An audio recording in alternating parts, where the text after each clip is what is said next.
আসসালামু আলাইকুম। যে পরিমাণে সার্কুলার আসছে এবং আ যে পরিমাণে পদসংখ্যা দেয়া হচ্ছে, এটা কিন্তু একটা বিশাল সুযোগ। যারা আ চাকরির যারা প্রার্থীরা আছেন, তাদের জন্য খুবই একটা বিশাল সুযোগ। আর বিশেষ করে যারা নতুন আ আছেন আপনারা, তাদের জন্য তো অবশ্যই একটা বিশাল অপরচুনিটি এটা। মোট কথা নতুন, পুরাতন সবার জন্যই কিন্তু একটা ভালো অপরচুনিটি এটা।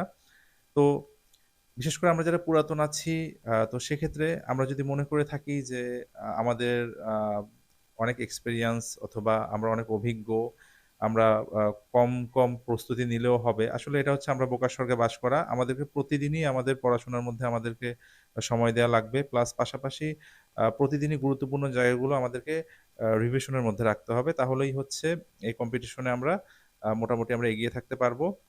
তো আর সবচেয়ে বড় বিষয় হচ্ছে প্রতিদিন যদি আমরা গুরুত্বপূর্ণ জায়গাগুলো আমরা পড়ি, আসলে আমরা কিন্তু পড়ার প্রতি আমাদের মন উঠে যাওয়ার মেইন কারণটা হচ্ছে আমরা হচ্ছে গুরুত্বপূর্ণ জায়গাগুলোর থেকে আমরা অগুরুত্বপূর্ণ জায়গাগুলো বেশি পড়ি এবং পরীক্ষার হলে গিয়ে আমরা সেটা কমন পাই না।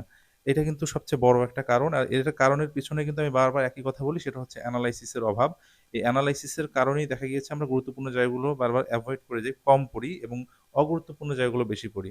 বিশেষ করে যারা নতুন আছেন তারা অবশ্যই আপনারা আ এই এনালাইসিসটা খুব ভালোভাবে আপনারা করবেন যে কোন প্রশ্নগুলো বেশি পরিমাণে আসে, কোন জায়গাগুলো থেকে প্রশ্ন করা হয়ে থাকে, সেই জায়গাগুলো হচ্ছে বেশি পরিমাণে রিভিশন দেওয়ার ট্রাই করবেন। তাহলে দেখবেন যে পরীক্ষার হলে গিয়ে মোটামুটি আপনি একটা ভালো প্রস্তুতি নিয়ে কিন্তু পরীক্ষা দিতে পারবেন।